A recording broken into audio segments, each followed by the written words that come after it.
ওপার বাংলা থেকে ইংল্যান্ড গেল কে বাঁশি বাজাতে? ইংল্যান্ড গেছিল কে? কে গেছিল? সেই লাল কার্ডটা এবার আপনারা সবাই প্রতীকদার হাতে তুলে দেবেন, আর সেই লাল কার্ড বিধানসভায় গিয়ে দাদা আমাদের হয়ে দেখাবে। আমরা সবাই মিলে 26-এর ভোটে একটা বড় সড়ো লাল কার্ড আমাদের রেফারি প্রতীক ভাইয়ের হাতে দেব। তো সবাই রেডি তো? দিদির শাড়িটাও পাল্টে যেতে পারে, নয় পালাতে পারে। দিদির লাল নিয়েও অনেক বিতর্ক আছে, দাদির লাল না সাদা, এটা নিয়ে অনেকে তর্ক হয়, অনেকে লেখেন টেকেন এসব নিয়ে। দিদি সাদা পরবেন না ছাপা পরবেন। কিন্তু দিদির খুব মজার ব্যাপার, রিসেন্ট একটা বক্তৃতায় বললেন 2029 সালে উনি কোথায় গেছিলেন জানেন তো?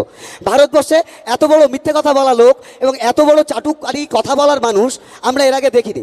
আমরা জীবন সার্থক যে এত বড় একটা পাগল আমাদের রাজ্যে দেখলাম, এবং কোনোভাবে তার হাতে আমরা আমাদের দায়িত্ব দিয়েছিলাম। আমাদের জুডিশিয়ারি থেকে, আইন থেকে সমস্তটাকে উনি তছনছ করে ভেঙেছেন ওনার ভাইপোর কোটি টাকা ঝাড়ের মতো।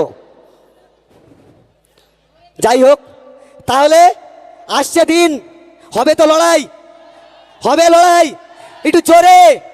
সবাই বলছিল পিছনে নাকি কারা কি হচ্ছে টচ্ছে, আরে সব আমাদের লোক, ওরা ওই দলে ছিল, এখন আমাদের দলে এসে গেছে, বোঝো। ওরা জয়েনিং করছে, ভাইরা স্টেজে জয়েনিং করছে, ওরা পিছনে দাঁড়িয়ে আছে। ওদের সাথে লড়বেন না, ওরা তোমার ভাই, ওকে ডাকো, আসবে।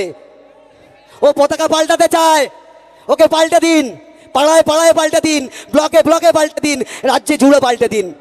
যাবে তো পাল্টে? নওশাদ ভাই জিন্দাবাদ। সবাই ভালো থাকবেন, লড়াইয়ের সাথে থাকবেন। একটা জিনিস মনে রাখবেন, আমরা আইন হাতে তুলে নেব না, কিন্তু লড়াই হলে আমরা হারবো না, আমরাও ছাড়বো না। ইঞ্চিতে ইঞ্চিতে না, আমরা পুরো সুতোয় সুতোয় মেপে হিসাব করে নেব। আমরা জানি সেই হিসাব করতে। সবাই ভালো থাকবেন এই